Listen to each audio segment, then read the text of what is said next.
Welcome back to Java Internals Crashcasts. I'm your host Sheila, and today we're continuing our journey through the fundamentals of concurrency. We're in the synchronization fundamentals chapter, and we'll be discussing object locks and reentrant locks. Victor, are you ready to dive into this fascinating topic? Absolutely, Sheila. I'm excited to explore these crucial concepts in Java concurrency with our listeners. Great. Before we start, listeners, make sure you're familiar with the basics of threads and the synchronized keyword, which we covered in our previous episodes. Now, let's kick things off with a quiz question. What's the main difference between object locks and reentrant locks in terms of flexibility? That's an intriguing question, Sheila. It touches on the core distinctions between these two locking mechanisms. Listeners, as you ponder this, consider how you might need to control access to shared resources in a multi-threaded application. Think about scenarios where you might need more fine-grained control over your locking strategy. Excellent point, Victor. While our listeners think about that, let's start with the basics. Can you explain what object locks are and how they work in Java? Certainly.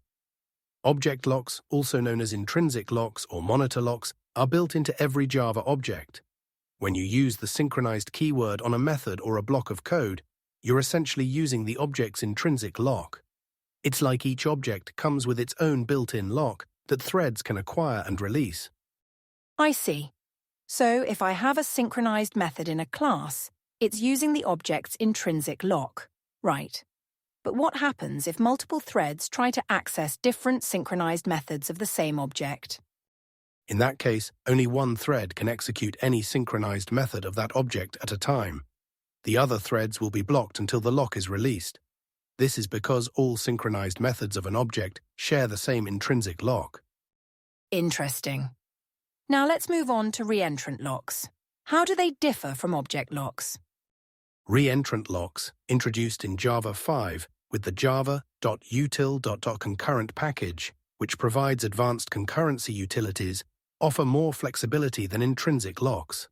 They're implemented by the reentrant lock class. The key difference is that reentrant locks allow for more fine-grained control over locking and unlocking. Can you give us an analogy to help understand the difference between object locks and reentrant locks? Sure, think of object locks as single-key locks on a door. Once you lock it, no one else can enter until you unlock it. Reentrant locks, on the other hand, are like multi-key locks. You can lock it multiple times with the same key, and it will only fully unlock when you've turned the key the same number of times you locked it. That's a helpful analogy. So, what are some advantages of using reentrant locks over object locks? Great question. Reentrant locks offer several advantages. 1. They allow you to attempt to acquire a lock without blocking indefinitely. 2. They support lock polling and timed lock waits. 3. They can be made fair, ensuring that the longest waiting thread gets the lock first. 4. They provide methods to get the list of threads waiting on the lock.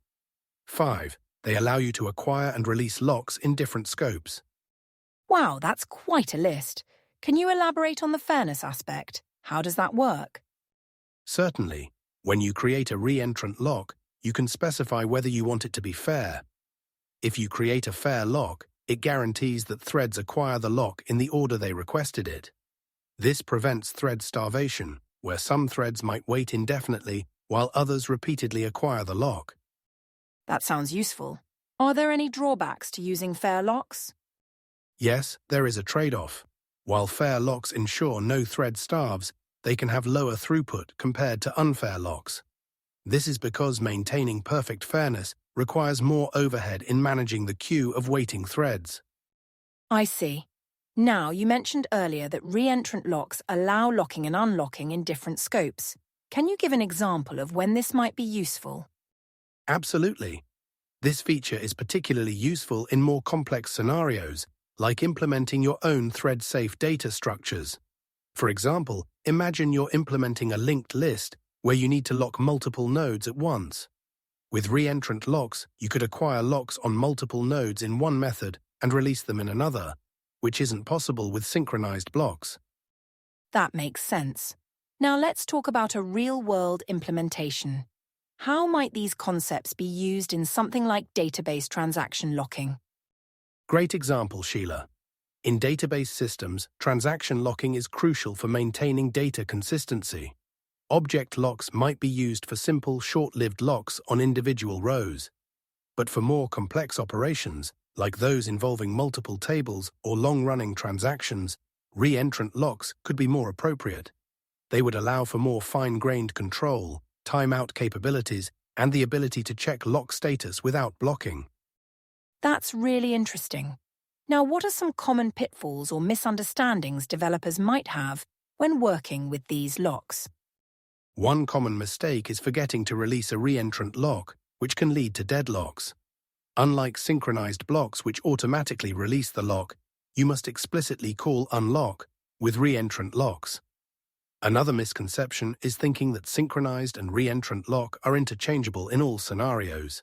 While they can often be used to solve similar problems, their behavior and capabilities differ in important ways. Those are important points to remember. Do you have any tips or best practices for using these locks effectively? Absolutely. Here are a few key tips. 1. Always release reentrant locks in a finally block to ensure they're released even if an exception occurs. 2. Use the try with resources statement with reentrant locks lock interruptibly method for cleaner, more reliable code. 3. Prefer synchronized for simple scenarios and reentrant lock for more complex locking requirements. 4.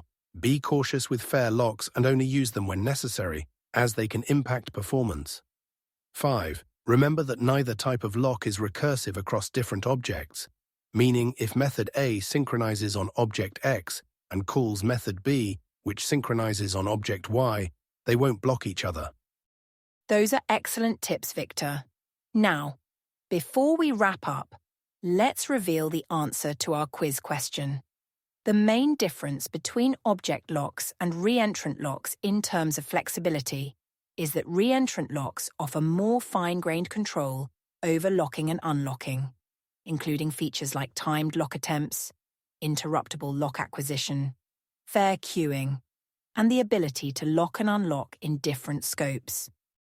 That's right, Sheila. The added flexibility of reentrant locks makes them a powerful tool in a Java developer's concurrency toolkit. Thank you, Victor, for this enlightening discussion.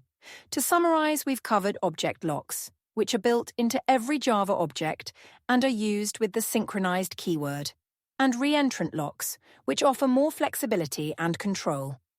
We've discussed their differences, advantages, and use cases, as well as some best practices and common pitfalls. It's been a pleasure, Sheila. I hope our listeners found this exploration of object locks and reentrant locks helpful in their journey to mastering Java concurrency. In our next episode, we'll be discussing wait and notify mechanisms, another crucial aspect of Java synchronization. Don't miss it. And remember, if you've enjoyed this episode, please subscribe to Java Internals Crashcasts and leave us a rating. Your support helps us continue providing in-depth, accessible content on Java Internals. Until next time, happy coding.